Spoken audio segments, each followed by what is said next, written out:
start with prayer and pledge. Mr. Gibson, please do that. Bow our heads in prayer. Lord, we regret that we addressed the first part of this prayer in remembrance of a tragic event that happened in our county. Please accept the victims in your kingdom, help the injured heal fast, and most of all, give comfort to those who lost their children in the most horrendous tragedies. Give them peace. This is a governing body, and we have to continue regardless of what surrounds us. Give us wisdom in our decisions. Give us forgiveness and patience for our shortcomings, and give us peace. Amen. Amen.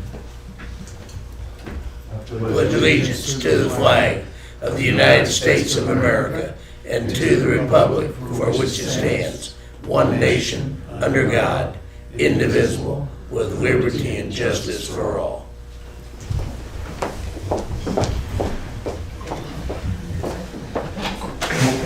We'll start, reminder everyone, please turn off your cell phones and go into the public input portion of our meeting. So anyone from the public wish to make any comments, this is for items that are not on the agenda. I do not see any, so we go to commissioners' comments. Commissioner Baloo?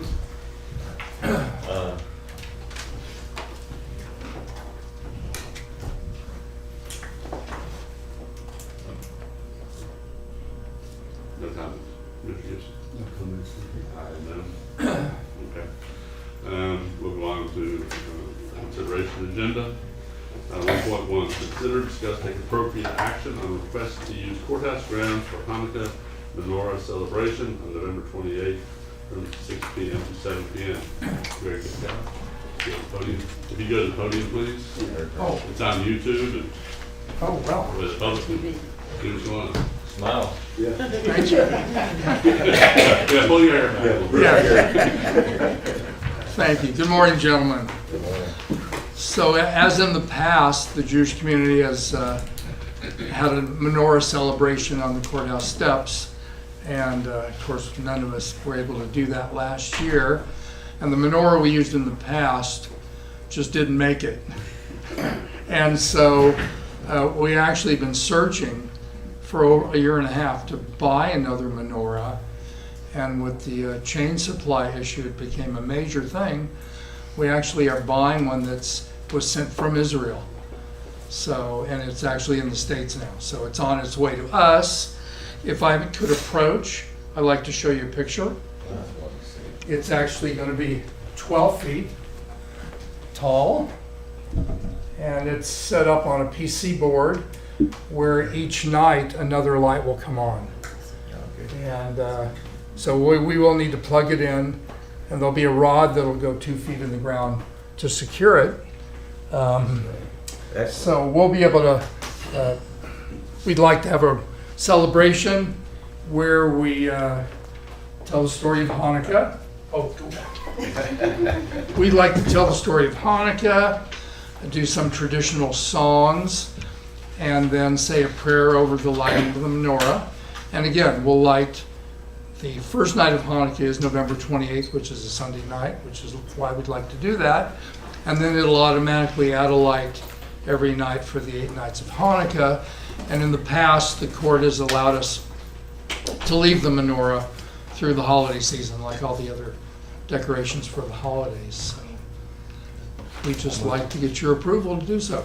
Move for approval. Motion. Second. Good motion. Good second. On the agenda item, any further discussion? Favor say aye, raise your hand. It's unanimous. Wonderful, thank you very much. Looking forward to it.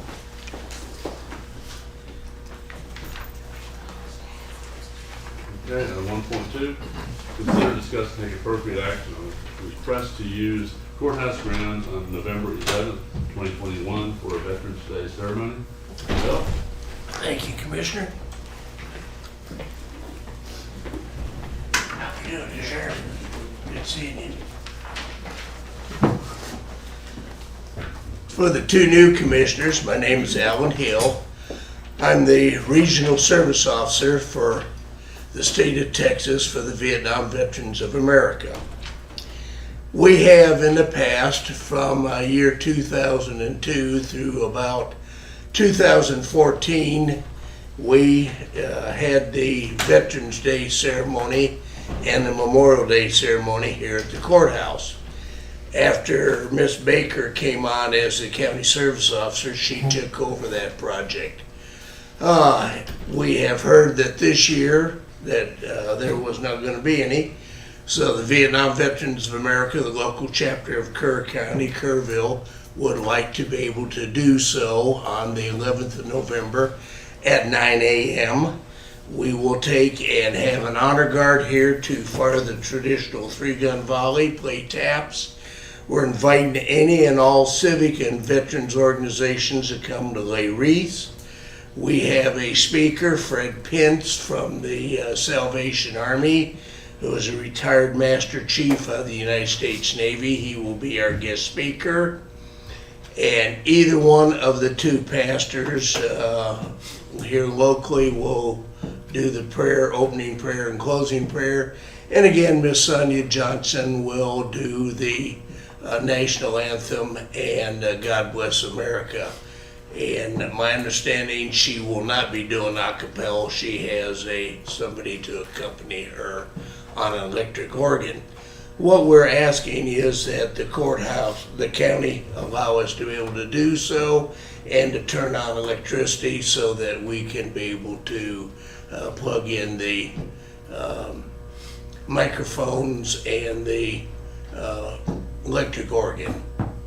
Would you like chairs as we've done in the past? If possible, that would be fantastic if we could get some chairs out there for people. But we have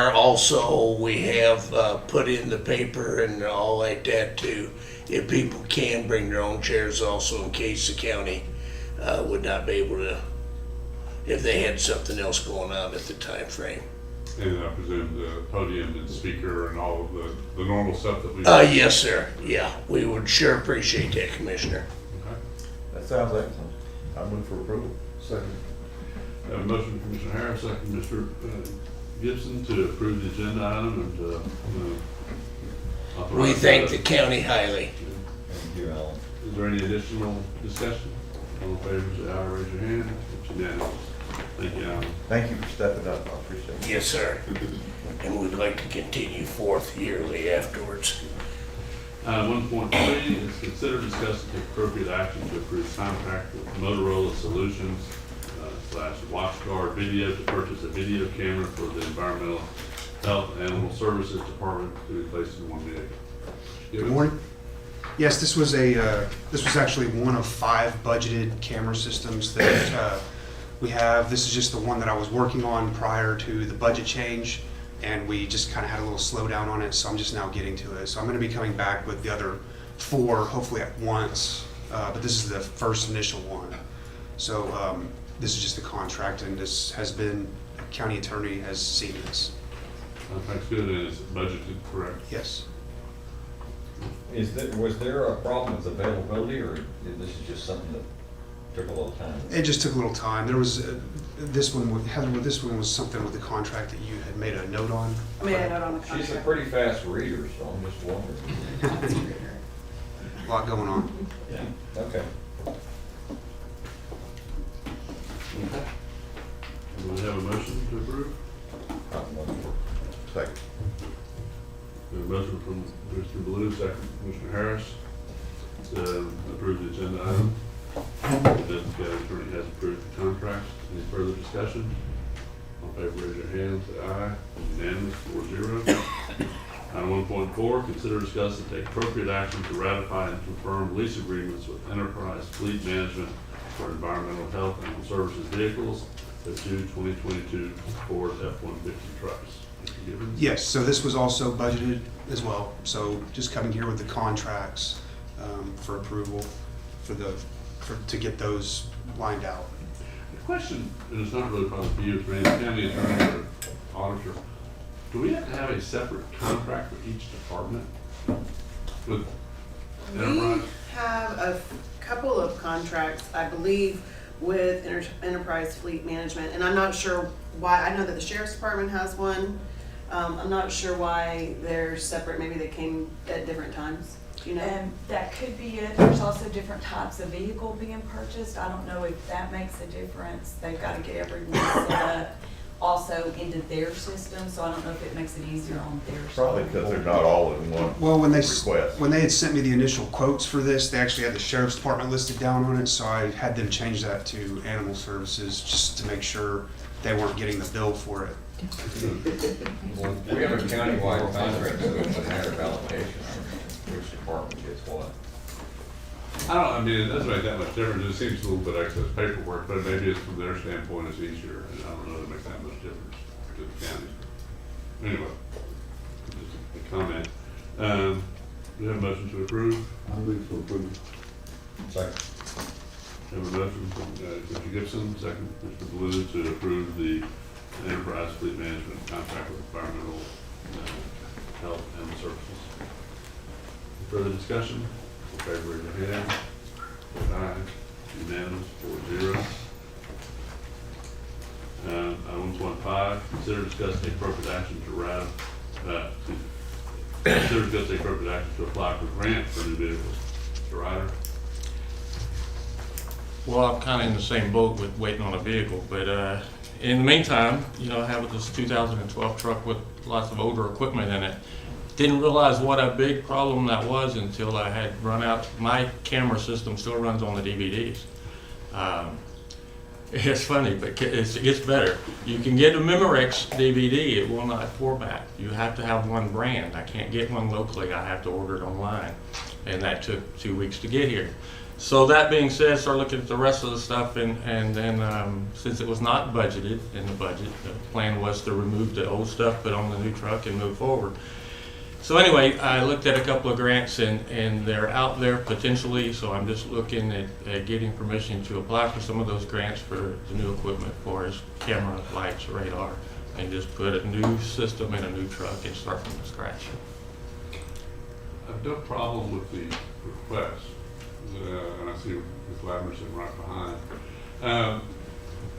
This may be something that we're going to take up under our ARPA funding for all law enforcement, and I'm wondering, what's the feeling? Should we go out for a separate grant now, or should we defer in for, the truck is not here, correct? Correct. On the truck side of things, Enterprise is still waiting on RAM to confirm some numbers. So it's not, It has not even been ordered. Brad, I'd recommend that we defer on this, just because you need the equipment, no question, but how we get it there, because I think we need to be very careful that we're going through a major upgrade of our emergency services equipment, that you get the same equipment basically as the sheriff's getting, so it's everything is, everyone can talk to each other and make sure they're the same. I think it'd be a better option. So we can do, my recommendation is defer on this, and we will deal with this in the next couple of weeks, and if not, come back and we'll, I think, go forward with the grant at that time. We agree it's needed. Yeah, it needs to be done, we just need to figure out how to get it there. Okay, All right. thank you. Thank you.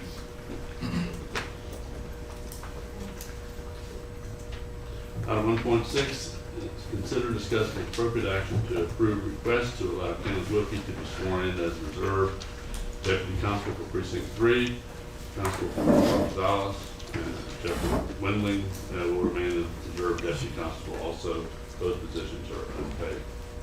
Yeah, good morning. My name is Paul Gonzalez. I'm the newly appointed Precinct 3 Constable. Ladies and gentlemen of the audience, I just come here to announce that Precinct 3 office came with 2 reserve deputy positions. They're non-paid positions, and Jeffrey Wendling is one of those reserve deputy positions which I am going to retain. The second position that I'm going to bring on board is Kenneth Wilkie. Keep him active. He's very. He's got a lot of experience. He's well known in the community. and he's a wealth of information. And so combined with myself and the 2 reserve deputies, we'll have a combined experience of 100 years of law enforcement service. So that's going to be a benefit to this community. So I just wanted to bring that forth to the board. Okay, I'll make a motion to approve the request. Second.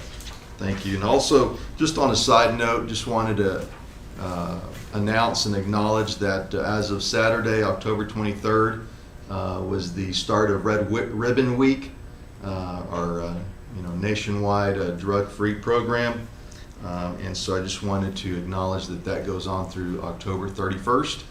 And so nationwide throughout the United States, along with all the schools, will be recognizing Red Ribbon Week. I didn't have a red ribbon, so I brought my red shirt to honor the Kiki Camarena, which is the DEA agent that was tortured and killed.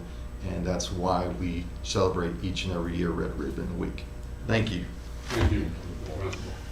Any further discussion? No? In the affirmative, or approve the agenda item, raise your hand and say aye. Unanimous, 4-0. Thank you, Paul. Thank you. And I see Judge Kelly is here, so Judge. Sorry. I'll go ahead and call the next item.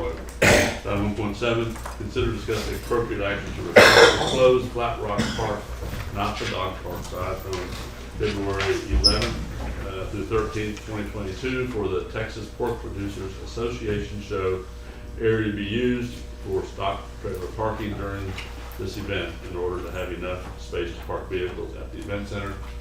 Jake Williams. Good morning, Court. I'm here on behalf of the Texas Pork Producers Association. They're going through a staff transition, but they do have a good show planned, being organized to come again in February. So we're really excited to bring that show back to town and welcome them to that. This request is to allow trailers to park in Flat Rock Park, so we don't have all the trailers up at the event center for parking, because the show is big enough that we have had overflow in the past, and we expect it again this year. No problem with the request, but I do have a question. My recollection is that, I think Commissioner Mosier brought it up, that we ought to have some sort of signage. I don't see Shane here, but some sort of signage that we can put a sign down at the park to announce that we're going to do this type of closures. We have that dynamic sign that could be used. Something like that. Yeah, some sort of signage. I know we have a long time to get it going, but I think we ought to do that. I thought that was a good idea that Commissioner Mosier had. But with that, I'll make a motion to approve the agenda item. Second. We have a motion for myself, second from Commissioner Harris to approve the agenda item to close Flat Rock Park, not the dog park side, from February 11th through 13th for the Texas Pork Producers Association show. Any further discussion? Those guys really like it here, don't they? They do, and they're Really very like it. appreciative of all the work you guys help them out with and welcome them to town. For sure. You did a lot of it. You did most of it. Yeah. With your support. All in favor, raise your hand, say aye. It's unanimous, 5-0. Judge, 1.8 to you. Okay, I apologize, but even judges have problems sometimes. Item 1.8, consider, discuss, and take appropriate action to approve the revised FY22 grade and step schedule corrected for 1 to 3% per hour rounding discrepancies in the 26 to 31.5 grades. Jennifer Goss. Good morning, gentlemen. When we extended the grade and step out from 15 to 20 steps, I just failed to put the at-round part in the formula, and so, yeah, if you take it out to 2 versus 3 or 4, it makes a difference on the biweekly amount. So I just ask that you reapprove the revised grade and step schedule. Move for approval. Second. Motion's been made and seconded to approve the revisions to the grade and step schedule. Any discussion? Okay, there being none, those in favor, raise your hand. Unanimous, 5-0. Judge, I do have a comment. Because, could you make sure that that revised schedule gets sent with the, appropriate to the employees for each department? I will. Thank you. Okay. It'll also be on our website too, but I will send it out. Next is item 1.9, consider, discuss, and take appropriate action to clarify and/or approve the 3-month overlap of a full-time position in the environmental health FY22 budget. Ms. Doss. Yes, sir. I think that our auditor and Commissioner Letts have met on this. This was just an oversight. It was not included with the additional positions that were approved in the budget as in a line item, and it was just left out. You know, the budget was approved as whole, as all the changes were presented, but this did not make it onto the spreadsheet. So, yeah. And this is the issue, is that we have someone retiring in that department. The original request, I believe, was for 6 months, and we cut it back to 3 months. And so we discussed and approved that. So I'll make a motion to approve this item. So we approved the amount, but we didn't have it as a line item. We approved doing it, the money just wasn't put on the budget line item Or in the position schedule. or positions.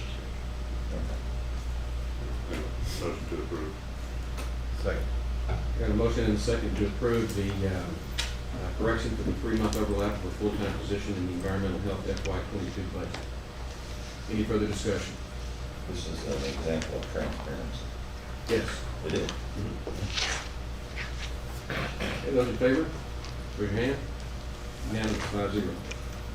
1.10, consider, discuss, and take appropriate action to approve various departmental job descriptions due to necessary revisions. Ms. Doss.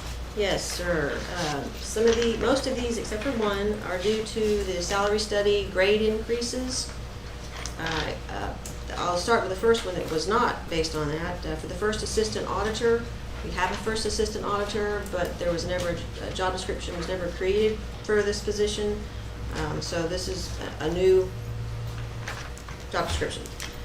The others, for OSF designated supervisor, went to a grade 17. The Ag Extension Office assistant went to a grade 15. The corrections clerk in the county jail went to a grade 15. The county court at law court coordinator position went to a 19.5 grade. Senior district clerk went to a grade 17 in the district clerk's office. And senior court compliance clerk went to a grade 17 as well. And I just asked for approval for these updated job descriptions. On the backup one, the environmental health OSSF designated supervisor, there's no pay grade. listed Yes, yet. I've updated that. It's a 17.5. Okay, 17.5. Yes. I move for approval, or to approve the job descriptions as presented. Second. Motion and a second to approve the revised job descriptions as presented. Is there any discussion? Those in favor, raise your hand.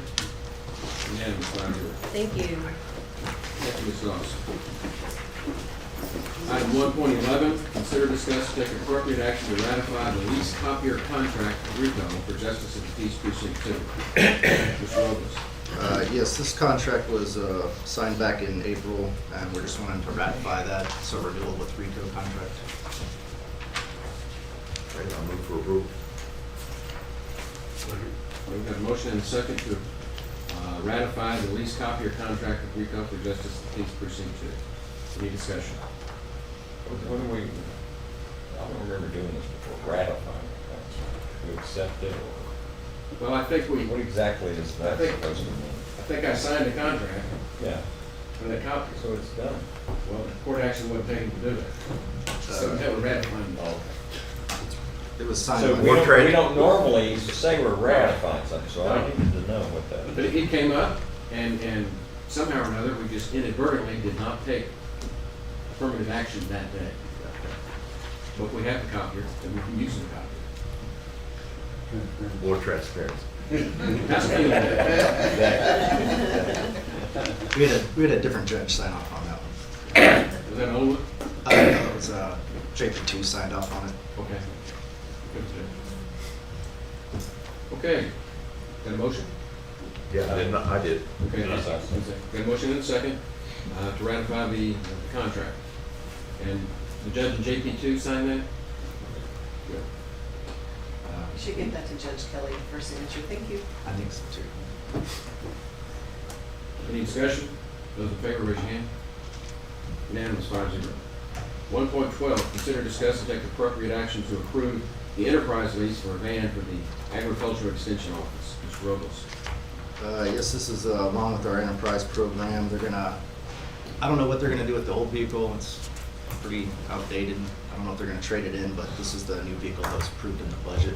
They're requesting to order it. Motion for approval. Yeah, second.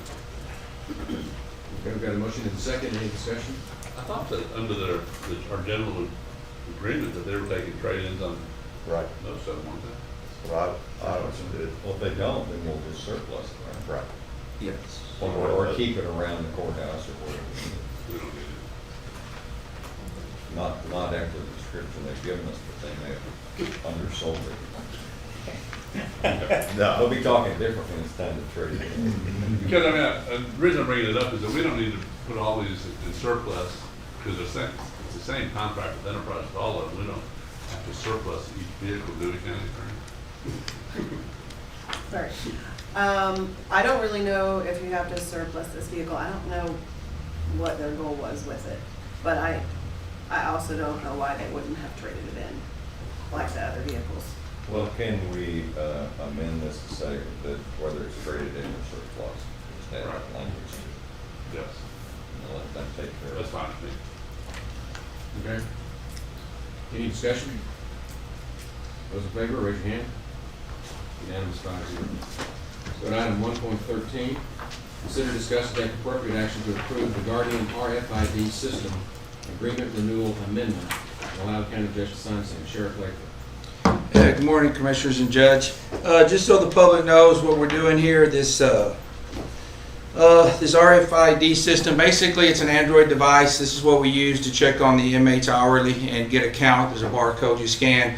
As you know, with phones and technology, ours are 5 years old. They're at the end of their shelf life. They're not working correctly and connected to the internet. What we're doing here, this is a contract that the judge can sign. We will be leasing moving forward. As you know, previously the sheriff purchased these, and as you know, I'm in here, I've got about 11 of them. They're no good to me anymore, but we're going to enter a lease. Also with the lease, they will replace parts. We have to buy regular antennas and straps moving forward. I do have this money in my budget and has been approved by the county attorney.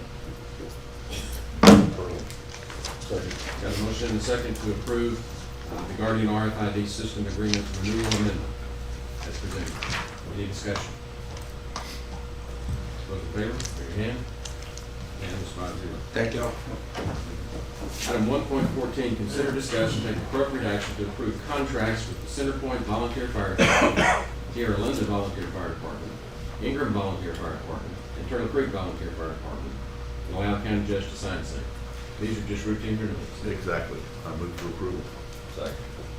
Got a motion and a second to approve our contracts with the volunteer fire departments as presented. Any discussion? Those in favor, raise your hand. Unanimous, 5-0. Item 1.15, consider, discuss, and take appropriate action to approve getting an updated appraisal of the property located at 500 Ranchero Road. I put this on the agenda, and I'm going to make a motion that we do this. This is a small tract of land we have over off Ranchero that was given to us some time back for use as a volunteer fire department, quite some time, which we haven't been able to use. Habitat for Humanity is interested in trying to purchase that property from us. We can't do it unless we have an appraisal. We have to look at fair market value. We have an old appraisal that you did, that Beck Gibson did, I think $35,000. And we just need to check to see what the market value is these days, so we can sit down and have that and negotiate. That's multi-use zone. I don't remember. Right across the street from the It's school. It's not in the city. It's not in the city. It's not zoned. Oh, that's right, no zone. Yeah. Okay. I think I discussed this with Lonnie Mark, who's in a lot of our appraisals recently, but I don't think that ever confirmed getting one, so it's in your precinct too, isn't it? Yes. Yes. So I'll make a motion to approve the agenda item and request Mr. Gibson contact Lonnie Mark with the. So we've got a motion to Give you a let demo. our commissioner that made the appraisal review the updating of the appraisal. Fine, Because he has a conflict of interest, he can't put that down. And Lonnie Markham's been doing appraisals for us most recently. Okay. Second. We've got a motion and a second, any discussion? Yes, ma'am?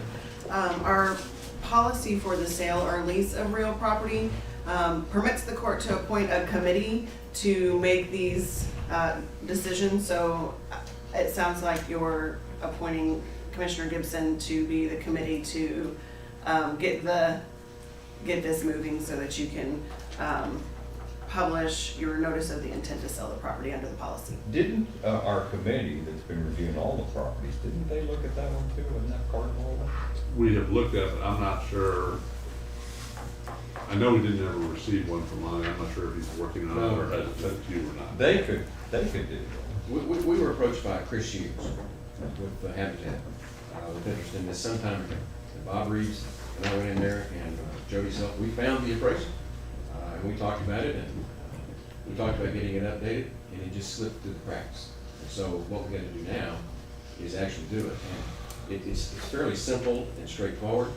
If the procedure is we have to have a committee, then we've got a committee of one to at least come back and present it to the court. Right. The Because designated court has to- representative. Yeah. Right. That's fine. So he'll be our point person to work with Chris Hughes That doesn't violate. and Lonnie Marquardt. Commissioner Gibson, I'll go ahead and send you the policy for the sale and lease of real property. I don't know if I've done that yet since you've been here, but I'll get that to you. So. You did send it to us when we were looking at the juvenile probation facility, and that committee did meet. Okay, And Commissioner Gibson is part of that committee. okay. We have, I'm sorry to interrupt. Did you say something about Lonnie Mark? Marquardt. Marquardt. Mark. Marquadt. Comfort's going. ARDP. So what is that person? He's a Is certified. he gonna be designated along with Commissioner? No, he will I'm be the sorry, one I'm to do the appraisal. Okay, so designated rep is Gibson. Yes. Do you want me to say anything in order? Is there anything in this motion referring to Lonnie Mark? He's the appraiser that we have been using. Okay, so I just want to make sure I have all the language. We need to just say they have it appraised, or we need to name it. Just have it appraised. Have it appraised. Just have it appraised, that's all. Okay. Have it appraised, and turn it over to the committee of one. Thank you. Just get it updated. Those in favor, raise your hand. Unanimous. 5-0. 1.16, consider, discuss, and take appropriate action to set the Kerr County Christmas party for Friday, December the 10th at the Hill Country Event Center. We did not have one last year. It looks like we may be able to have one this year, but we need to go ahead and set it. So that's why it's on the agenda. Move for approval. Second. We got a motion and a second to have a Christmas party this year on December the 10th at the Hill Country Event Center. Any discussion? There's a conference going on that day over there. Yeah, That I'll be at. I well, don't know if anybody else is gonna be at I may be in and out of it. It's an extension service deal. I went to Uvalde last year. This year they're having it at our facilities, but I don't see a conflict. Just want everybody to be aware of it. I don't- We need to follow up with Jake to make sure there's no conflict. So why don't we approve it subject to availability? He's already, I've already spoken with Jake for that date. Initially, we were gonna go with the 17th, but the facility's full, so the 10th is available. And the conference will be in one of the meeting rooms. Yeah, the number of people was at it last year. I think we could do it in one of the rooms probably. Well, good. Do we have a motion and a second? Yes. Yes. Okay. Those in favor, raise your hand. Unanimous, 5-0. Item 1.17, consider, discuss, and take appropriate action to adopt a resolution designating a professional engineering firm for the Texas Hazard Mitigation Assistance Program application and project implementation. Ms. Shelton. Yes, this is the project that we went out for bids for, or request for qualifications for, on an engineering firm. We had one company that submitted, and so we're asking that you pass the resolution that authorizes Hewitt Engineering, Inc. to be awarded the contract to provide these services for the hazard mitigation grant.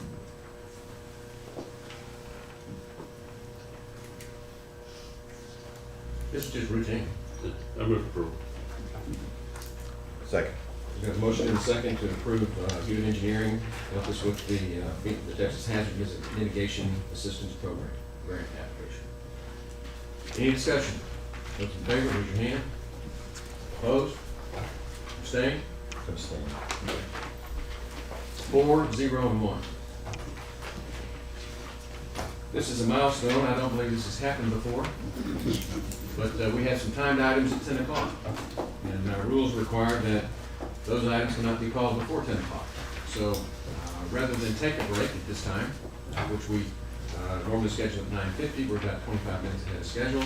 So we're going to move over to the untimed items after the timed items.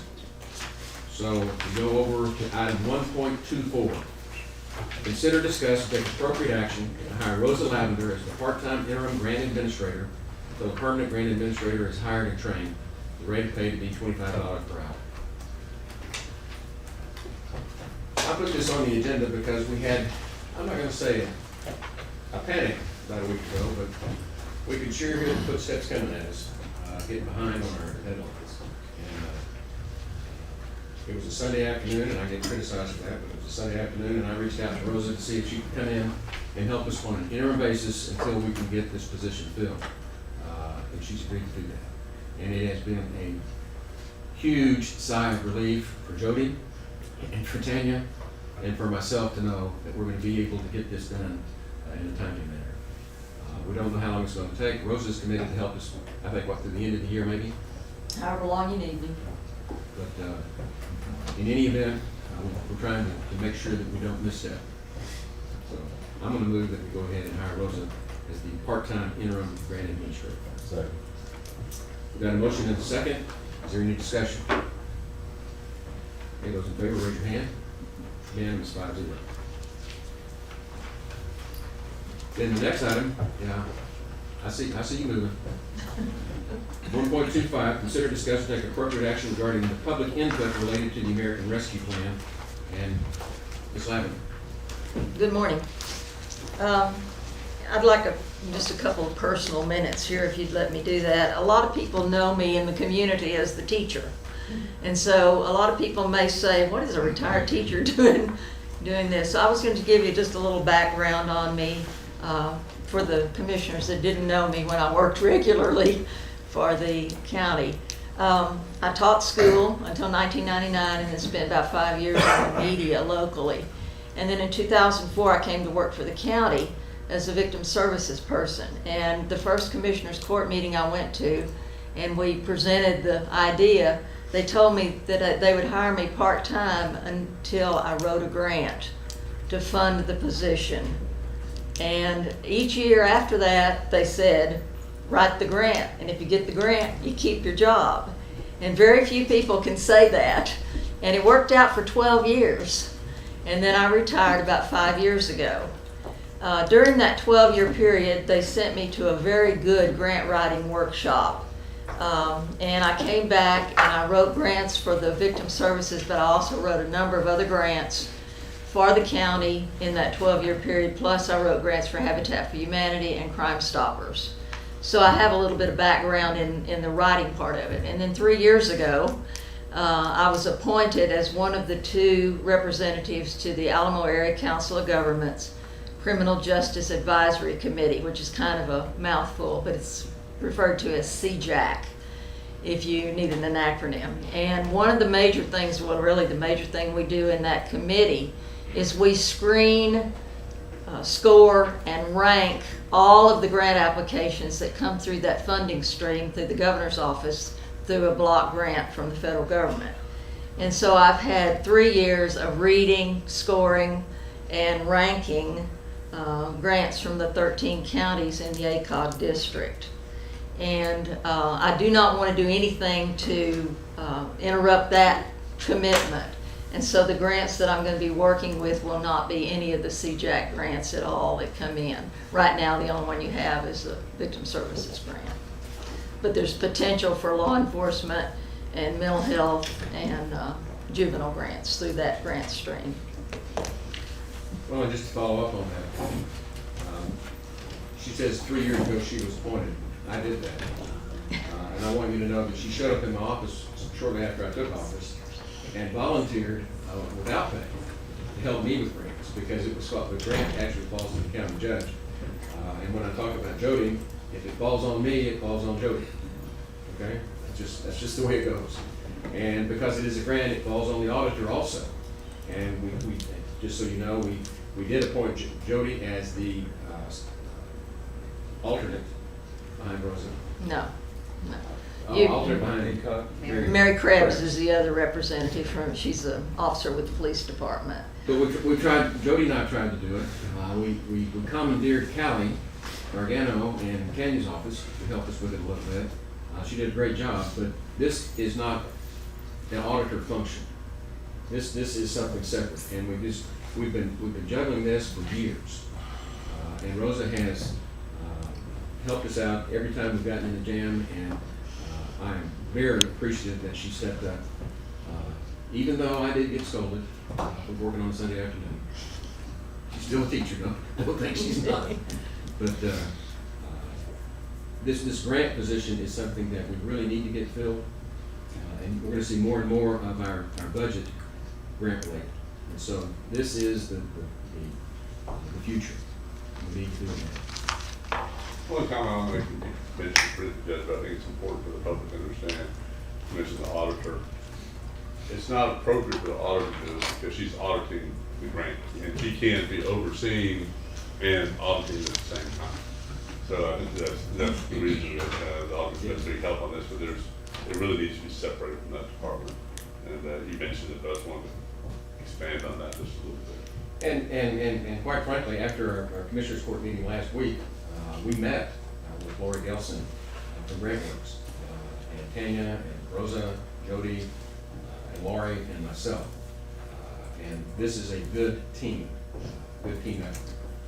And we're going to go through the different components of the plan that we all came up with that day. But trust me, when that meeting was over, I went on to the next fire, and they've been running with it nonstop since. So that's what all these items in the agenda are about.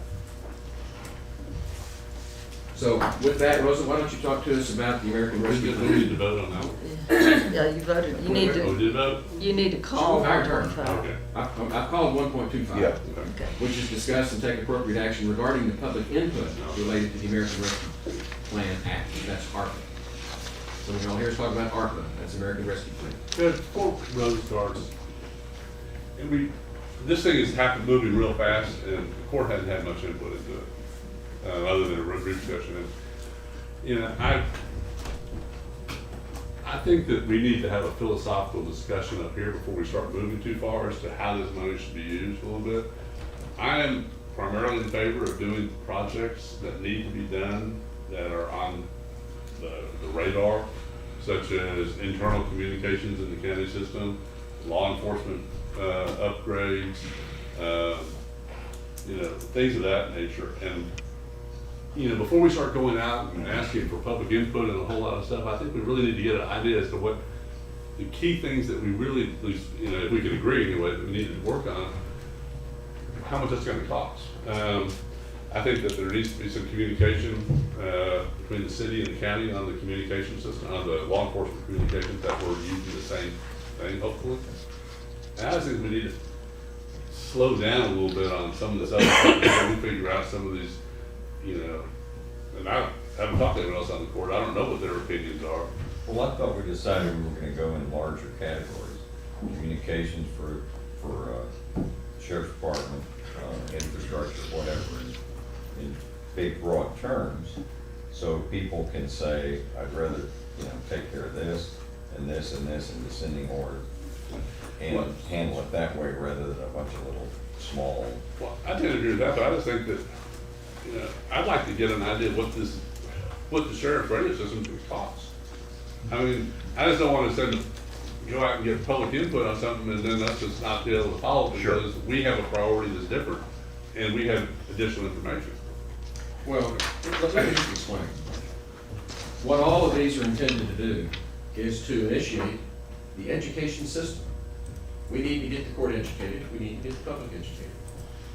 Everybody knows that we have over $5 million sitting in our bank account that the federal government sent us for these ARPA funds. And they're not really grants, they're funds. And we have a lot of people eager to submit applications that we put off. The public is anxious, and they want to be able to be able to present their requests. I know we've got one from the volunteer fire department that's just chomping at the bit to get the request on file. In order to do that, we have to know how ARPA works. We sat with Lori, I guess we met, what, 2-3 hours the other day? 2 hours. 2 hours. And she's got a great handout. And so what we're trying to do with this part is bring the education to the court so that you have been briefed on how this works.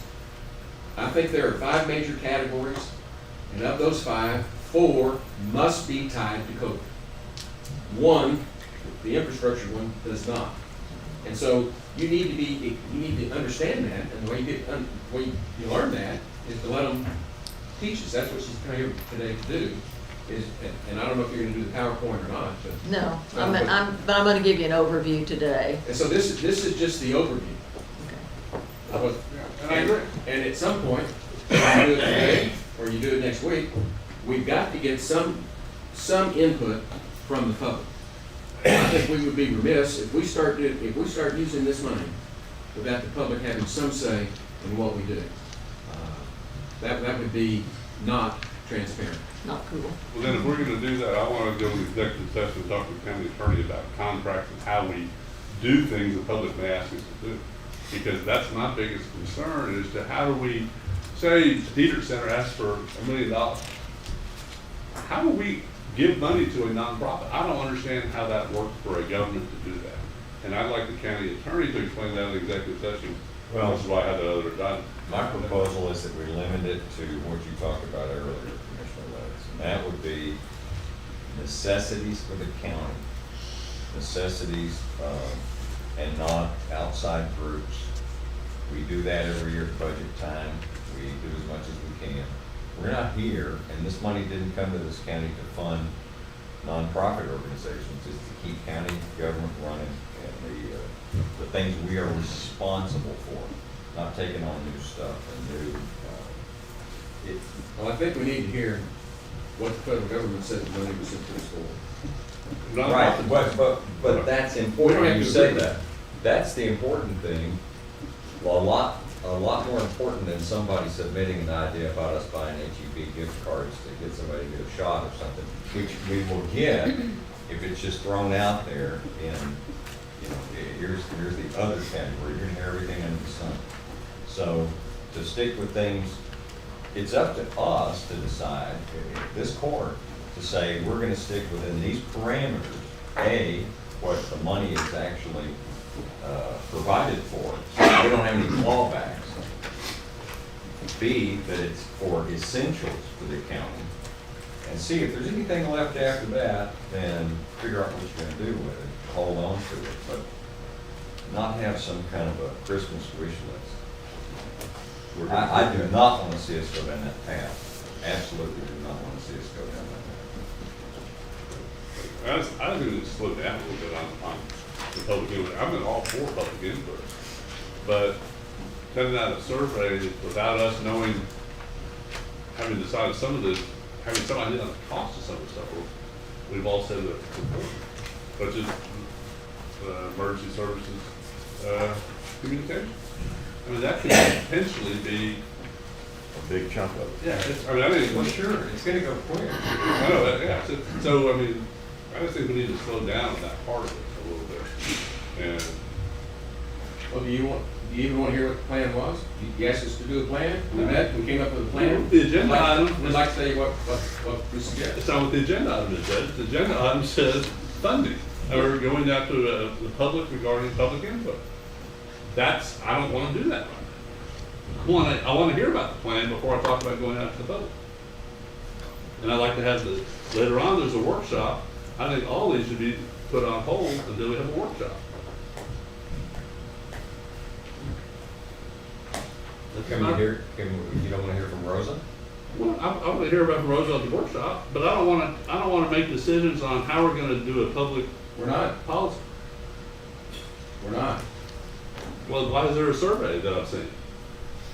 The survey was a suggestion to put it out there to let people tell us what they think we ought to spend it on. We've got it broken down into categories. We went through there's probably, 50 items on that 2-page checklist that Laura gave us.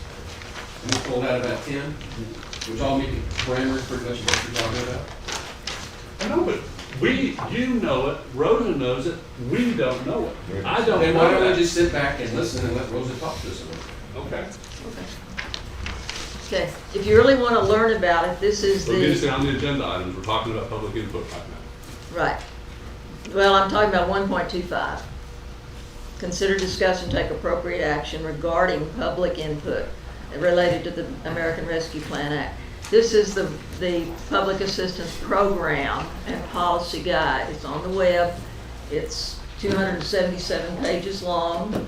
I did not read the entire 277 pages, but I did scan through it to protect us from any bad decisions early on in the thing. When we get the email set up and the site on the county website, I suggest that we download this. I have them on my computer. We'll just download it, and that way people can read it, and you could read it too if you were interested in reading the full thing. The first part of it is the biggest part of it that explains how the money can be used. What we had talked about in the way of public input was doing one of two things, and we can do it at any point in time before you actually decide what you're going to do. One of the things we talked about doing was doing a SurveyMonkey survey. People who do surveys know what SurveyMonkey is, and ACOG uses SurveyMonkey for a lot of things. It's very simple to set up. Jody has gone to the trouble of getting onto the system and knows enough about it that we could do it that way. If you don't want to do SurveyMonkey, if you'd like to do it with just an ad in the paper or whatever, just to kind of get an idea of how your community feels about certain ideas that we come together and narrow down this 2-page thing to be things that we feel like as the county the money should go for. The other thing that you need to understand is you got about $5 million right now in the bank. You're going to get that much money more next May. So as you look at the proposals that people put in, you want to separate the things that are needed right now and the things that we could say to someone, let's reapply, this is a good idea, but let's reapply when we have that other half of the money. You don't want to be liable for anything more than that $5.1 million. And the other thing that they suggest is that you keep a little bit of it back in case something happens. We all know that we had one round of COVID-19, and then we had the Delta variant come in, and that's increased our hospital and our death rate significantly with the Delta variant. And we know that there's a Delta variant plus that's already in the United States. Luckily, it's not in Texas yet that they know of. They do not know for sure whether the vaccinations that we've all had, hopefully, will, or the disease itself will protect us from Delta variant plus. They think it will, but they don't know. So rather than spend this full $5.1 million at this point, I would suggest that you save back a little bit of it, enough that if you have another critical issue, that it's available to the community or to you also. And as the judge said, there's a huge category. There's a bunch of things that you can spend the money or secure the money to spend. And when we use the term grant is not really what this is. It's just funding that's been made available through this American Rescue Plan Act. It doesn't require a match. It doesn't require, that kind of structure, but it does have strings attached. It's not free money. And if we do it right, it works well. If we do it wrong, then you can be held responsible for it. And if I, as an agency person, spend the money and then it doesn't fall under the rescue plan, who's going to have to pay for it? Not me, but you. So we want to be sure that everything we do is under this ARPA umbrella. and it's structured the way it needs to be. What we had talked about was having a workshop for the public on November 4th, the afternoon of November 4th, out at the Youth Event Center. We have a PowerPoint presentation. Now I want to compliment Laura. She has helped me so much this last week, kind of put these things together to bring to you today, because we know time-wise that we're looking at the holidays and we don't want to get these things involved with Thanksgiving and Christmas time. So we thought we would have a meeting for the public on the 4th of November at 1:30 at the Youth Exhibit Building. And as people came in who were interested, we would just have them fill out this little simple form, and you have a copy of it. It's an intent to submit. This is very common with federal grants. You say you would like to do it, and then we can send this to GrantWorks. And GrantWorks, what they're going to do for us is they're going to screen these potential applications and tell us whether it fits under the ARPA umbrella. And that's so important, that's their main role. They're not going to tell us which ones to fund. So if the county departments want to apply for this funding, then they need to fill out this application. And then there is an application that I think you all have a copy of it, that we put together, that looks something like this. It's a 2021 Kerr County ARPA project application, and this is a little more detailed. They, have an opportunity to put in here and this will include the cost. This also will include an estimated cost of the project.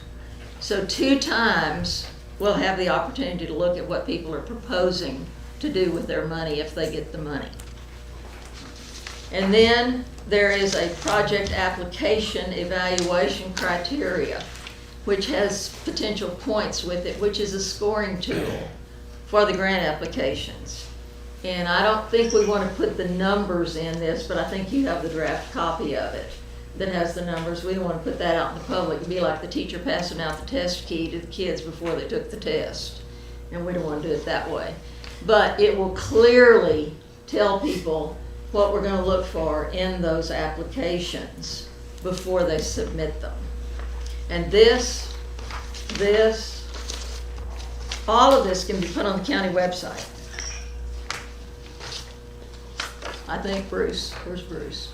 Right? We can scan it in and put it in. And then once we have that meeting and we get an idea of what we've got, then we can begin to narrow down what we think we want to do with the money. And that's something I can't tell you how to spend the money. That's a decision you're going to have to make. GrantWorks is also not going to tell us how to spend the money. That's something that's your responsibility. Did you say right now we should do plan for no more than 5 million or 5.2 million? Right. I would not allocate anything more than what you have in the bank. And certainly I would, if it were me personally, I would leave a little bit of a cushion there in case there is another COVID, because most of this has to be related to COVID. 3 of the 5 categories that we looked at are, you have to spell out in the application why or how it applies to the COVID stuff. That's part of the ARPA rules. No question about it. That's my concern, Judge. My concern is that, from my understanding with the LC, well, I'm going to say LCRA, because I know what their number is. The number from the Sheriff Department, the number from internal communications, we're already over $5 million. So I don't want to go out to the public requesting, we have no money to do. Well, if we make a determination that that's the first spend out of it, then it's done. But we hadn't made that determination. But that's why I think we need to discuss that and figure, we need to get those numbers. My opinion is law enforcement and the internal communications are the number 1 and 2. I'm not sure which order, probably law enforcement first. And I haven't heard the rest of the court say what their top 2 priorities are, but. Well, that's mine, because not only does it cover that, the sheriff's office, the communications, getting it up to speed. It's also the volunteer fire departments, and making sure that we can communicate with other counties. As we saw last winter, I mean, communications was one of our biggest weaknesses, and there's the sheriff, I'm sure he'll back me up on that. Communications was a problem. Go ahead. Yeah, I kind of agree with Jonathan, if you go that direction. And we had a meeting, as Donda attended with LCRA, it's a very good meeting, just preliminary, I'm looking at $3 million for just me. That's just us. And at the sheriff's office, that's not including, we have the constables, we have animal control, we have the fire department. There's a whole bunch of stuff that needs to be checked into if we're going to provide radios or not. But I can tell you, I mean, it kind of shocked me, but that was $3 million right off the bat. And that's not even going into all our other agencies. Are we going to supply those radios? They're very expensive to all the fire departments or not. So this is something we really need to look into if we want to go that direction with a new infrastructure. Also visiting with the chief on a daily basis, you know, that's kind of the direction they're going. I requested to be on the same radio system they are, only because the fire department dispatches out in the county. But the radio system will be very expensive. But if we upgrade, we will also be able to communicate with the surrounding counties. Yes, we will be, Sure. yes, and it's a very big project, you know, something that's going to take some time. It's very costly, and there's a lot of questions, you know. We were opening a can of worms, you know. We discussed we really need the volunteer fire department input. We've already gotten some kickback. I mean, some you know, that's why I hate even opening this can of worms discussion. I guess it's going to be a long, drawn-out process, you know, to do this. It can be done, but like I said, it's very costly. Something I can say, like Don asked me. I mean, in the long run, in a 5-year, we can save money. We pay over $300,000 a year in tower leases, so there is going to be some savings down the line. Sure. Just to let you know, that'll be there. Well, Rosa, did I understand you to say that this process of the workshop on November 4th was Just an invite to the informational. public, but it's also an invite to each of our departments? Exactly, exactly. It's just an informational workshop would be all it would be. And we'd have the PowerPoint, and we'd be able to answer questions for anyone that's not watching the computer or in the courtroom today. GrantWorks suggested in all of the documents that we got it that you get public input. I don't mind public And, input, just when we do it. Yeah, so we need to establish a way to do that. And if you don't want to do the written survey, then that public meeting is a way to do that, because if they fill out that form, then we have an idea of what they want or what they want to do. And you may have 500 people show up for the volunteer fire departments at the meeting. I can't guarantee that. But the only way you're going to find out public input is to have a public meeting. Can we have a workshop for us? You Because want we're it- the ones making the decision. You want it before then? Preferably. Okay, we can Or just. it could be for after. It's just, I mean, I think that we need to, I need to understand what Right. we're doing. Well, and we need to understand the procurement policies, which is something Laurie's going to have to come back and talk about to be sure that we get it correctly. And the procurement is how we actually spend the money. We're not going to be anywhere near ready to do that right now. What we've got to do is gather the information that we need to make the decisions. So. and if I might, I love to get in a helicopter and go up about 10,000 feet and look down at the big picture. And if you take a look at this agenda, items 1.25, 26, 27, 28, 29, and 30 are the big picture. And what that outlines, we may not take action on any of those today, I don't know. But it was to come to this court with the big picture plan that the committee put together last week. That's what each one of these steps are. And rather than everybody jumping down into the weeds and advocating for their proposed project. And the big picture was, and I'll just read them off. In 25, we talk about getting input. 26, we talk about an intent to submit. So we get some warning about who's coming to us with a request. Then we talk about the actual application process in 27. 28, which we've got to do at some point, we've got to go ahead and enact these procurement policies and procedures. And I've got a letter to sign to send in if we're ready to do that or not. But that's part of the process. So you can see we go from input to intent, to application, to establishing what the policies are, and then we're suggesting we have a workshop. Now, the order that we do these in, that's up to the court. Y'all can decide what order you want to do them in, but you wanted a plan, here's your plan. And then finally, we conclude with what kind of budget we're going to have for this. So, and we don't have to take actions today. It's time for a break. So why don't we take a 5-minute break and come back and see where we want to go with this part of it.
Let's get back to order.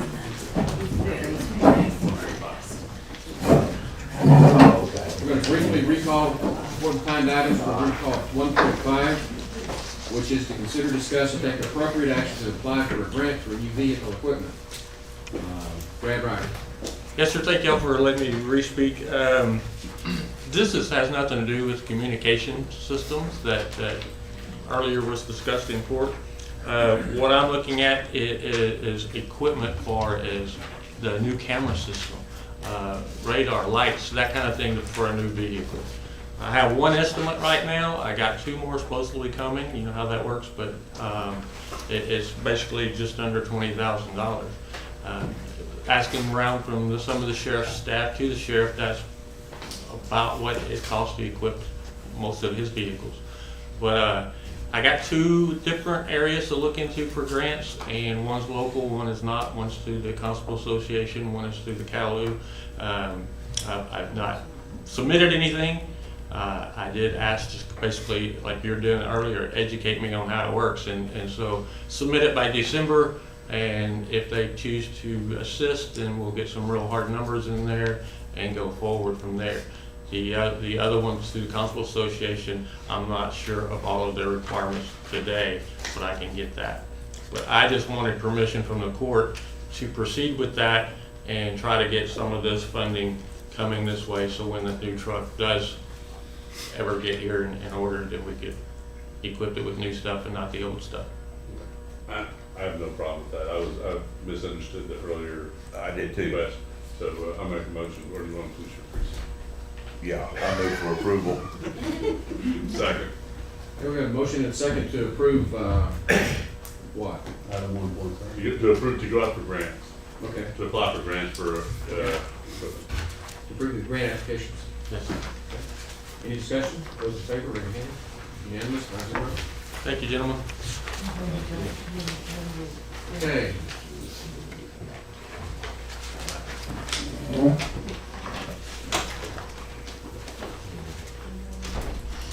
We've got the timed items. I think where we are with the ARPA is, we talked at the break, and we still have Rosa here. We think it would be beneficial to schedule a ARPA workshop for the court, 9 o'clock Friday morning, where this can be dealt with in more detail, and get everybody a little bit better foundational understanding of how we're going to approach this thing. And so that would alleviate not having to go through 1.25 through 1.2, 130. And we would put those off until after the workshop. If that's okay with everybody, then we can go ahead, and I see questions. Well, I just want to make sure we have a workshop, then can I schedule a meeting right after that? Because some of these will want action, at least with the intent to submit. Because if we're still going forward with the informational workshop on the 4th for the public, we're going to ask them to, if it's approved by the court, file that intent to submit. Well, why don't we schedule a workshop and put these same items as action items that we can follow up with if we need to, because we do have the public workshop the following day. Okay? No. It's, the budget would encompass GrantWorks that we've already got a contract with, and so waiting until Friday will probably be fine.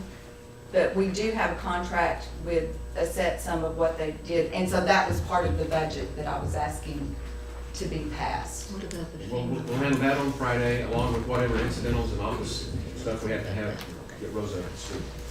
Okay. So with that, thank you for coming in, Ms. Lavender. You bet. Appreciate it. We'll see you on Friday. And I'll go ahead and call the first 10 o'clock item, which is item 1.18. It's a public hearing for a revision of plat for Kerrville South Ranches Number 2, Lot 41A.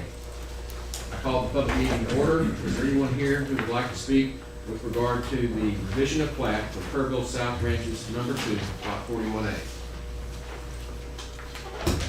There being no one, then we will adjourn the public meeting and move on to item 1.19. Consider, discuss, and take appropriate action for the court to approve a revision of plat for Kerrville South Ranches Number 2, Lot 41A. Charlie Hayes. Thank you, Judge. This proposal divides Lot 41A, 13.87 acres, into 2 lots and dedicates right-of-way along Mountain Drive. Lot 41A1 will be 5.1 acres. Lot 41A2 will be 8.24 acres. Both lots will front Mountain Drive. Lot 41B, as shown on the plat, is not part of this proposed revision. County engineer requests the court approve a revision of plat for Kerrville South Ranches Number 2, Lot 41A, Volume 3, page 62, Precinct 1. Move for approval. Second. Got a motion and a second to approve the revision of plat for Kerrville Ranches South Number 2, Kerrville South Ranches Number 2, Lot 41A. Any discussion? Those in favor, raise your hand. Unanimous. Item 1.20, consider, discuss, and take appropriate action for the court to conditionally approve a final plat for depot subdivision pending approval from the Kerr County Environmental Department, Precinct 2. Charlie Hayes. Thank you, Judge. This proposal divides an 11.52 acre tract at the end of Depot Alley into 2 lots. Lot 1, 5.1 acres, has 23.28 feet of frontage on Depot Alley. Lot 2, 6.42 acres, has 48.96 feet of frontage on Depot Alley. The owner's request for lots with, the owner is requesting for lots with less than 150 foot of road frontage was approved July 26, 2021. We already came to the court for that. Since this property is in the floodplain, a flood study was submitted with this proposal. Any improvements must meet requirements for development within the floodplain. The owner is has worked with the Environmental Health Department to bring an existing OSSF issue into compliance. I got notification on, I don't remember if it was Thursday or Friday. These are both mine. Yep, my phone. Okay. I don't recall if it was Thursday or if it was Friday. Been a long week, but that issue did get resolved. So we are at a point now where everything is in compliance with our regulations. County engineer requested the court approve the final plat for Depot subdivision, Precinct 2. I move for approval. Second. A motion and a second to approve the final plat, the conditional approval for final plat for Depot subdivision. It's not a conditional. It's not a condition anymore? No. Yes, sir. Well, I mean, the condition's been resolved. It did get resolved. So this is final approval. Okay. Does there need to be a variance approved for the road frontages, or? No, sir. That is not through the variance process. There is specific language in our regulations that allow for a lesser road frontage if approved by the court. And we brought that to you guys on July 26, 2021, earlier this summer. I remember talking about it, I just want to make sure that we're doing it appropriately. Yes, sir. And this is in compliance with that. You might recall, during that process, there was a tree, and they asked for even less, and we said, no, you got to make it work with what was approved on the 26th, and so they did.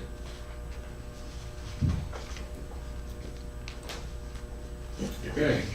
One more question. Depot Alley, are they going to give us additional easement on? No, sir. It's the end of the road right there. It goes right into the property. So Depot Alley ends where 60-foot start? Yes, sir. That's where it starts. And you'll recall just a few weeks ago, we got a bunch of right-of-way dedicated along that road for the People's State Bank. Right. So Depot Alley doesn't, sorry to describe it, it looks like a road going all the way up to Lot 1. That's not a road? No, sir. Okay. No, it ends right even with the back line of that Family Dollar store that's there. So then how does Lot 1, if there's no road there, how does Lot 1 have access? Their access is the end of the road. Let's look at this real quick, just want to make sure. This was a private road that So Lot 1 has access to the end of Depot Alley. Lot 2 has access that you can see the shape of it. Also at the end of Depot Alley, but not at the very end. They're on the side at the end. Everybody's got a piece of pie there. So it's a flag lot. Yes.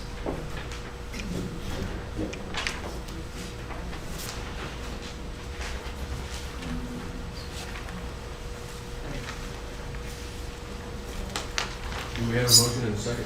Do we have a discussion? Those in favor, raise your hand. Opposed? Abstained. I'm saying, I don't know that I get it. Immediately doing something that's contrary to our policy. 4-0-1. Item 1.21, consider, discuss, and take action on bids received for the Ranchero Road Reconstruction Project, Phase 1, Precincts 1 and 2, Charlie Hastings. Thank you, Judge. On October 12, 2021, 2 bids were received for the Ranchero Road Reconstruction Project. Phase 1 as follows. J3 Company, LLC, $662,392. Texas Materials Group Incorporated, $774,652. The lowest qualified bid was over our budgeted amount. We've looked at this very closely. I've looked at this with the Road and Bridge Department, with their administrator, with our county auditor. We've looked at the funds. We've gone back and forth on it. And we ultimately believe that the best thing to do is to award this project. I know I wrote my agenda bill a little bit different from that, but every day been looking into it, talking to contractors, talking to this contractor, trying to get a feel for if we try to rebid this same project 5 months from now, what's going to happen. And I will tell you from my experience, and this is dating back to 1995, every project I've ever rebid has always been more expensive. Every time. It's never gone down. We've got a bird in our hand. I think we need to award this project. So county engineer requests that the court award the contract to J3 Company LLC in the amount of $662,392. We do have $830,000 budgeted for the reconstruction of Ranchero Road, both phases, and Shepherd Reese Road, and some other roads. The Road and Bridge Department plans to reconstruct the portion of Shepherd Reese in-house. Won't need to be hired by a contractor. Matter of fact, they darn near almost got a chance to do it this summer, but they just kind of ran out of time. And since it has to be chip sealed, it can't be done in the fall. But again, this phase 1 is hot mix. It can be done in the fall. If this is awarded, the contractor would realistically start 2 weeks from today and work through beyond Thanksgiving. We would not allow any work to be done on Thanksgiving Day or the day before or that weekend, but have the work done before Christmas. What was you mentioned 830,000 for this and some other projects. How much was out of that 830 was originally allocated for this project? For this, 450. 450. Yes, sir. So we're up to what now, Charlie? Well, I'm sorry, what was the question? We got over $200,000. This is 662. Yes, sir. Now, you rethought this then? Yes, I know Since the last time we talked about it. That's right. Been every day, back and forth on it. But again, this is a project that we cannot do in-house. We don't have the manpower.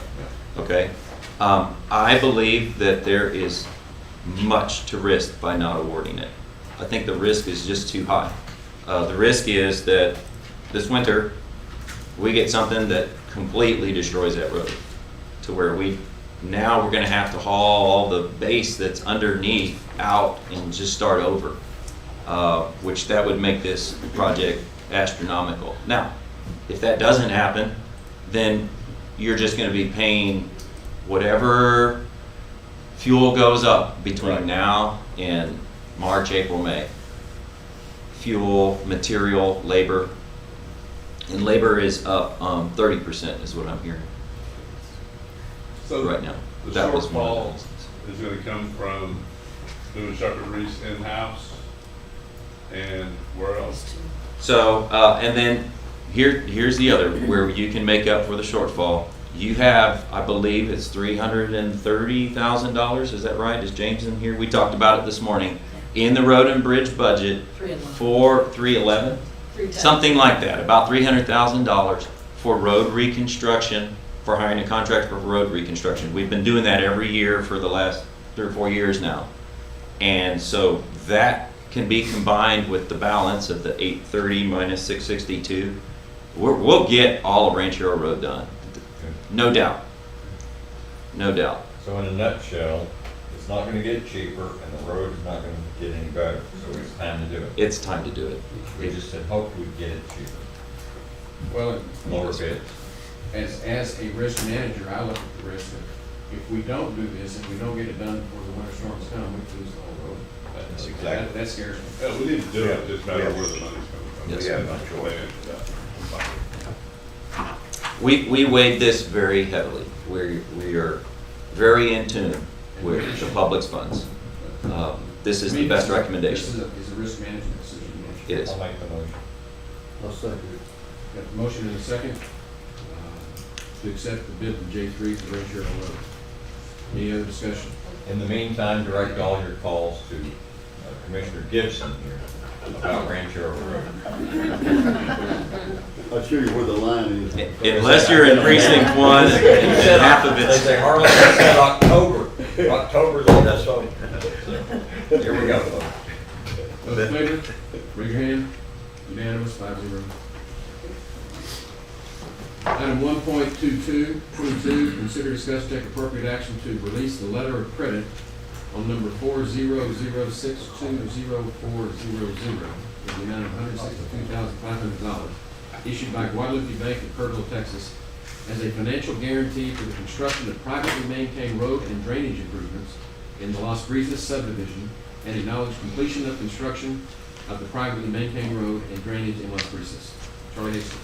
The Las Brisas final plat was approved on May 24th, 2021, along with a letter of credit number 400620400 in the amount of $162,500 issued by Guadalupe Bank of Kerrville, Texas, as a financial guarantee for the construction of a privately maintained road, Las Brisas Drive. It's a little over half a mile long, 0.56 miles, and the associated drainage that goes with it. The said letter of credit expires November 6, 2021. A final inspection was conducted on October 5th, 2021. The engineering department is in receipt of record construction drawings. All the construction deficiencies have been corrected. The roads and drainage meet or exceed Kerr County construction standards. County engineer requests that the court release letter of credit number 400620400 in the amount of $162,500 issued by Guadalupe Bank of Kerrville, Texas, as a financial guarantee for the construction of privately maintained road and drainage improvements in the Las Brisas subdivision, and acknowledge completion of the construction of the privately maintained road and associated drainage in Las Brisas subdivision, precinct 1. Move for approval. Second. A motion and a second to approve the release of the letter of credit and acknowledge the completion of construction of private maintained road and drainage in Las Cruces. Is this the one off Shepherd Reeds? Yes, sir. Any discussion? Those in favor, raise your hand. 5-0. Next one is 1.23, consider, discuss, and take appropriate action to accept. Should say 0.11. I believe there must have been a typo there. 0.11 acres of road right-of-way for the Encino Drive turnaround project and to abandon and discontinue road maintenance for approximately 490 feet at the end of Encino Drive. Charlie Hastings. Thank you, Judge. On November 23rd, 2020, so almost a year ago, a public hearing was held to consider a petition to abandon and discontinue road maintenance for approximately 490 feet of the end of Encino Drive.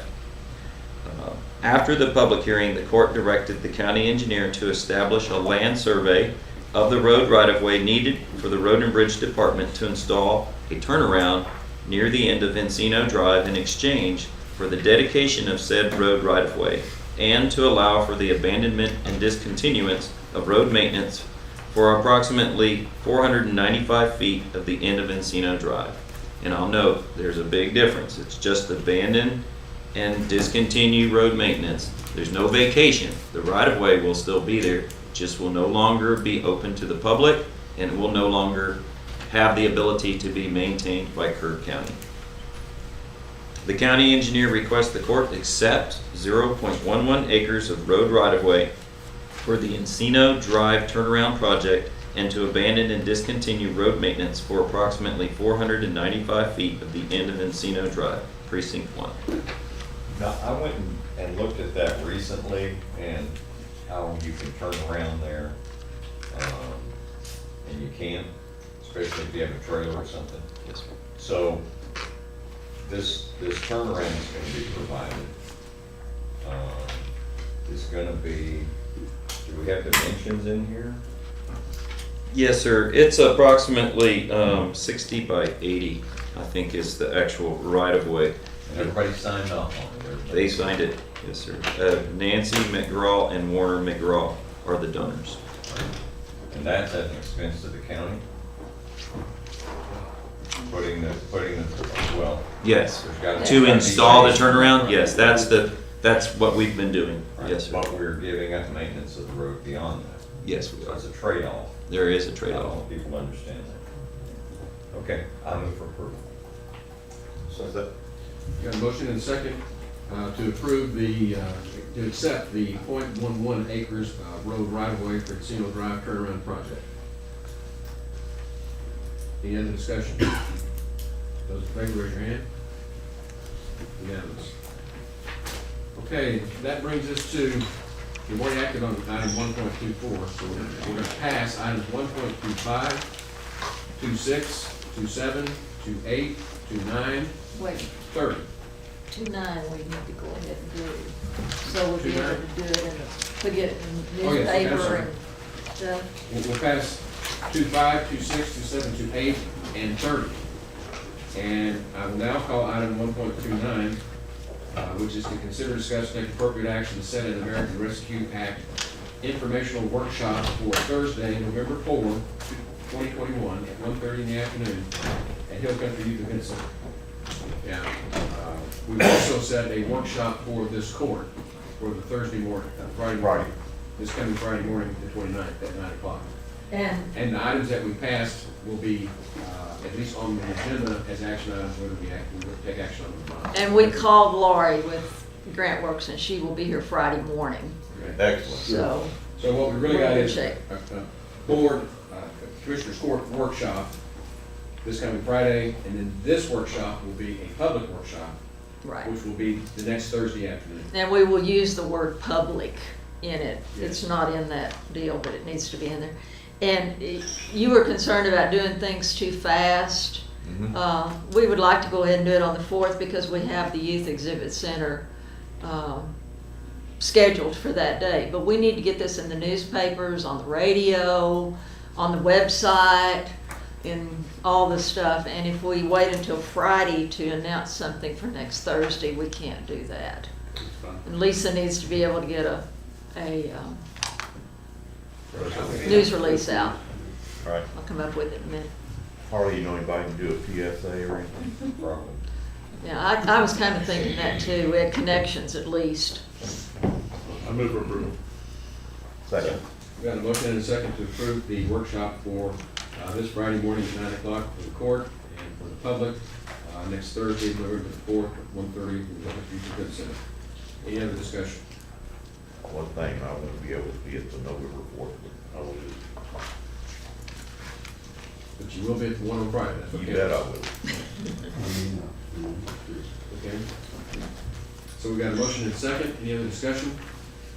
Those in favor, raise your hand. Unanimous. Let's move on to item 1.31. Consider, discuss, and take appropriate action to update the grant administrator contact information for various grants. Michelle. Yes, with the appointment of Rosa, we will need to amend, I believe it's the word, Court Order 38632 for the FEMA, for the ice storm. We currently have Callie as the primary agent, so we will move Rosa into that position. Court Order 38987 was the recipient agent for the primary contact, and Deb will remain that. This is for the HMA grant, and we'll put Rosa as the secondary agent on that one.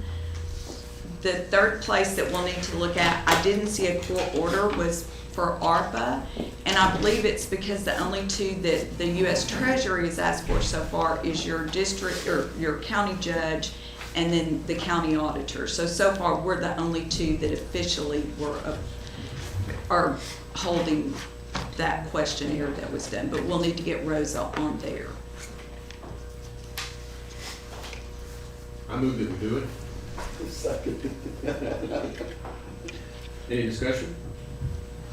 Got a motion and a second, those in favor, raise your hand. 5-0. Item 1.32, consider, discuss, take appropriate action to approve partial payment to D. Kerr Construction towards the initial invoice pending with the Texas Water Development Board. I believe this is okay because that money has been sent or is being sent today.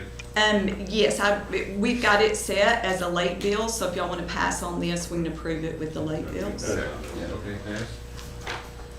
Okay, we'll move on to the approval agenda. 2.1, pay the bills. Yes, today's invoices, $1,981.94.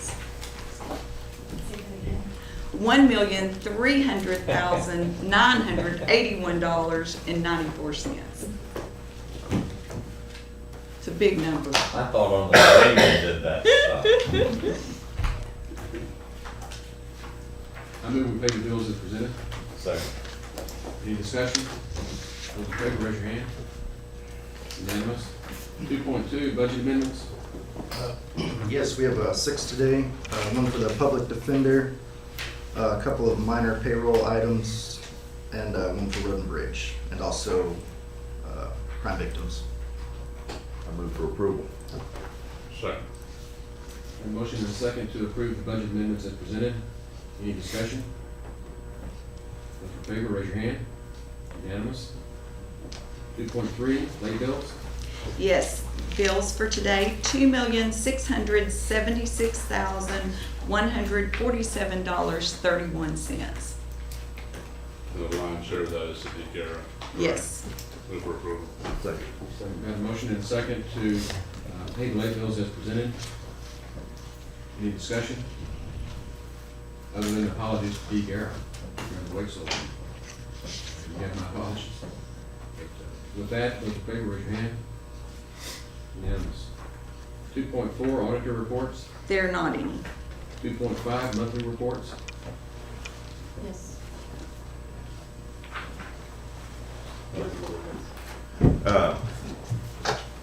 Treasurer's quarterly investment report for the period July 1, 2021 through September 30th, 2021. September 2021 monthly reports, Treasurer's monthly report, Tracy Sullivan. Animal Control Services, Director Reagan Gibbons. I move for approval. Second. We have a motion and a second to approve the monthly reports as presented. Any discussion? Those in favor, raise your hand. 5-0. Court orders, 2.6. We have court orders from our October 12th meeting, 38987 to 39010. Those being in order, I'll make a motion to approve. Second. We have a motion and a second to approve the court orders as presented. Any discussion? Those in favor, raise your hand. Unanimous. Information agenda. 3.1, status reports from department heads. Mother office. Morning, guys. I want to bring y'all up to date a little bit and say that we have begun our server replacements. So you'll start seeing some of that come through. And that's really all, it's all budgeted. Very good. Any questions? Thanks, Bruce. Any other department heads? Item 3.2, status reports from elected officials. Kerr. Yes. Yeah, I just kind of wanted to update y'all from the incident from this weekend. As I know, Harley, I agree with you on rumors. I don't like rumors. That's why immediately when I took office after my election, I had everybody sign a new policy. You'll be subject to discipline or discharge if that continues. But I know there's all kind of rumors going on. Like I said, I spoke to the chief at 7:30, asked him if it's okay if I briefed y'all on where we're at on everything. First of all, this is an incident, not an accident, because it was on private property. The Kerrville Police Department is the lead on this agency. DPS is not helping with this investigation or incident.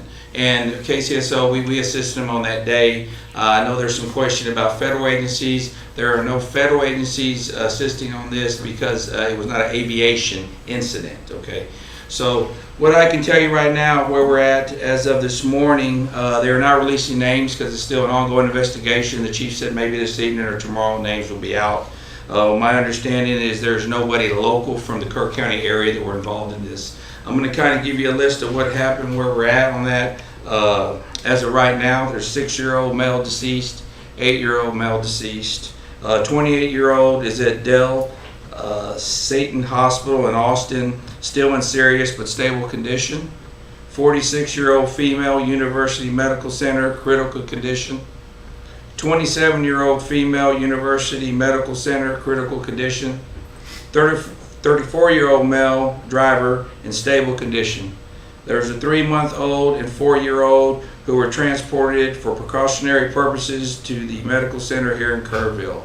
So that's kind of what I know right now, and that's where we're at. Like I said, Kerrville PD is doing a good job, and they should be releasing the names this afternoon or evening. Thank you. Thank you, Sheriff. Any other elected official reports?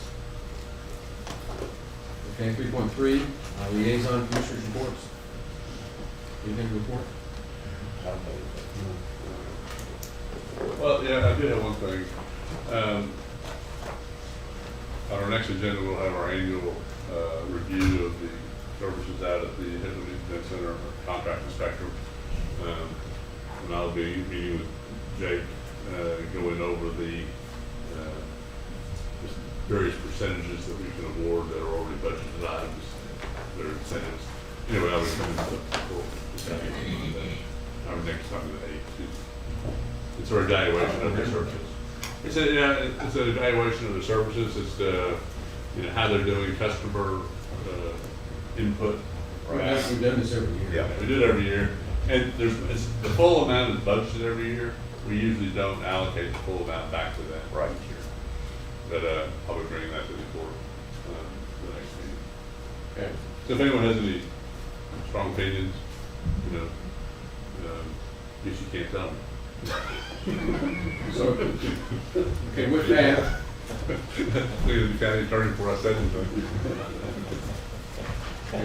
Get it to Jody. If you have any strong opinions, give that information to Jody. Okay, with that, I think we've concluded the regular agenda.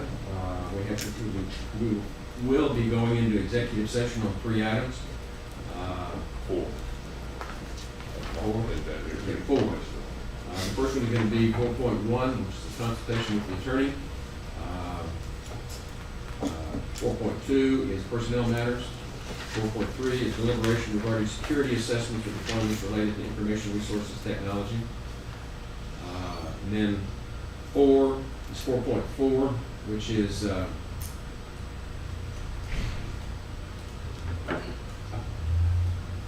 to consult and seek advice from its attorney regarding the county's use of the American Rescue Plan Act funds, including the terms of the grant and funding for public purposes. And that's what we'll go into when we come back. Let's take a 5-minute break and we'll start.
session. Hold on, Deb's on her way to. Okay. There she is. Still 11:41.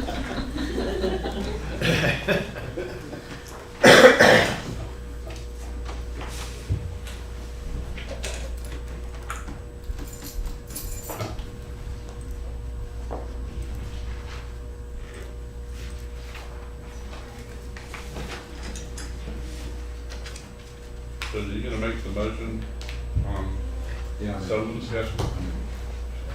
Okay, it's 11:42, we're coming out of executive session. The next item on the agenda is 5.1, which is action as may be required on matters discussed in executive session. And I'm gonna make a motion that we accept the settlement offer from Johnson & Johnson in the opioid litigation as presented by our outside counsel, as well as our county attorney, subject to clarification of some specific questions that we've submitted to council. But we want to go ahead and get this approval on the record because there's a deadline on November 9. And so we're going to, move that we approve it today. So that would be my motion. Second. Got a motion and a second, any discussion? Okay, there being none, those in favor? Unanimous 5-0. Any other business before the county? And we are adjourned.